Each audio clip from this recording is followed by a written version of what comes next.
Nahabag ako sa iyo. Hindi ba dapat ka ring mahabag sa kapwa mo? Maligayang araw ng Huwebes, kapanalig. Kapistahan ngayon ni San Maximiliano Maria Kolbe. Ito po si Sister Rose Agtarap ng Daughters of St. Paul para sa mabuting balita. Pagnilayan natin ang Ebanghelyo ngayon.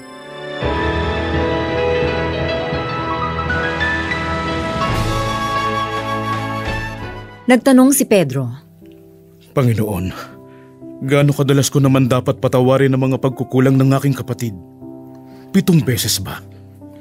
Sumagot si Jesus, Hindi 7 beses, kundi 77 beses. Tungkol sa kaharian ng langit ang kasaysayang ito. Isang hari ang nagpasyang pagbayarin ng utang ang kanyang mga utusan. Nang simulan niyang suriin ang kwenta, iniharap sa kanya ang isang may utang na 10,000 baretang ginto. Dahil walang maibayad sa kanya ang tao, iniutos ng Panginoon na ipagbili at maging alipin siya kasama ng kanyang asawa, mga anak at mga ari-arian bilang bayad utang. At nagpatira pa naman sa paanan ng hari ang opisyal at sinabi, Bigyan mo pa ako ng panahon at babayaran ko lahat ng utang ko. Naawa sa kanya ang hari at hindi lamang siya pinalaya, kundi kinansela pa ang kanyang utang. Pagkaalis ng opisyal na ito, nasa lubong niya ang isa sa kanyang mga kasamahan na may utang namang 100 barya sa kanya. Sinunggaban niya ito sa leeg at halos sakalin habang sumisigaw ng, Bayaran mo ang utang mo! Nagpatira pa sa paanan niya ang kanyang kasamahan at nagsabi, Bigyan mo pa ako ng panahon at babayaran kong lahat ng utang ko sa iyo. Ngunit tumanggi siya at ipinakulong ito hanggang makabayad ng utang. Labis na nalungkot ang kanilang kapwa-lingkod nang makita ang nangyari. Kaya pinuntahan nila ang kanilang Panginoon at ibinalita ang buong pangyayari. Masamang utusan, pinatawad kong lahat mong utang nang makiusap ka sa akin. Di ba dapat ay naawa ka rin sa iyong kasamahan gaya ng pagkakaawa ko sa iyo? Galit na galit ang Panginoon.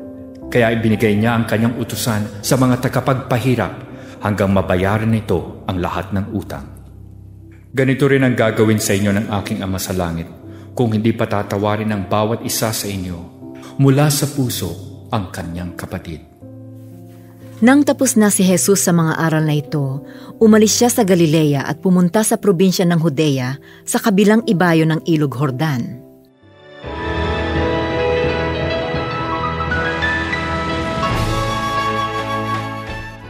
Habang nagdarasal ako at nag-i-enjoy sa ganda ng kalikasan nung kami nagre-retreat, naisip kong napakaraming mga tao ang nagdurusa dahil sa pag-aaway at digmaan. Bakit nga ba? Dahil sa kompetisyon, mga alitan, pagkamakasarili, pagkakaiba ng paniniwala at tunggalian sa kapangyarihan. Alam niyo ba na pwede raw iwasan ito, sabi ni Pope Francis?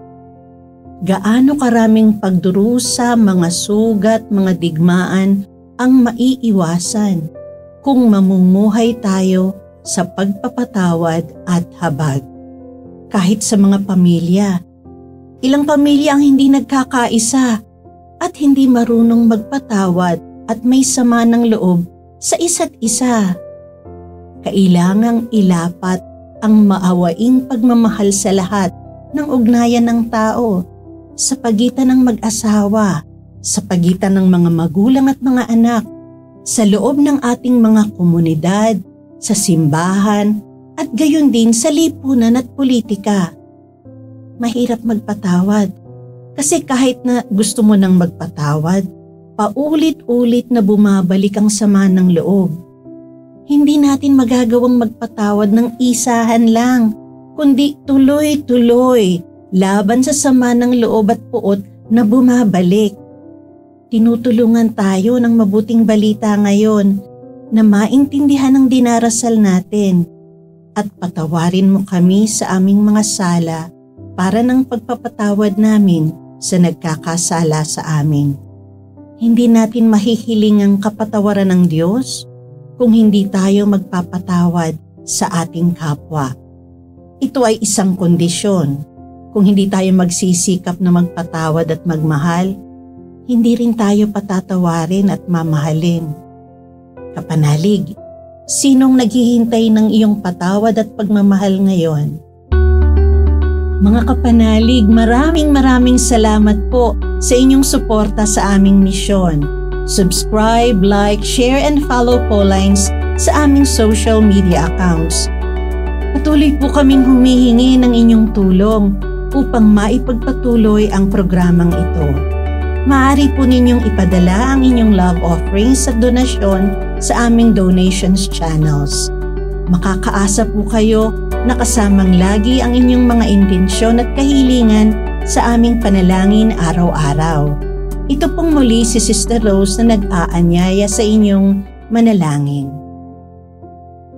Mahal na Birheng Maria, Ina ni Kristo at aming Ina, Ikaw ang pinakamatamis na bunga ng mapanligtas sa tapat na pag-ibig ng Diyos. Iniakyat ka sa langit at doon ay inaawit ang awa ng Ama. Gayunpaman, kaagapay ka pa rin namin sa iyong makainang pagkalinga. O Maria, Ina ng Simbahan, iniakyat ka sa langit na ating tunay na tahanan at iniluklok bilang reyna sa kanang kamay ng iyong anak. Hinihiling namin ang iyong pamamagitan para sa mga pangangailangan ng aming bayan, nang ang bawat kagandahang loob ay pagpalain at palakasin, ang pananampalataya ay manariwa at mapagyaman. Ang pag-asa ay patuloy na maging matatag at maliwanag, at ang pag-ibig ay muling mapukaw at manumbalik ang sigla. Kami ay nagsusumamo, gabayan mo po kami sa landas ng kabanalan.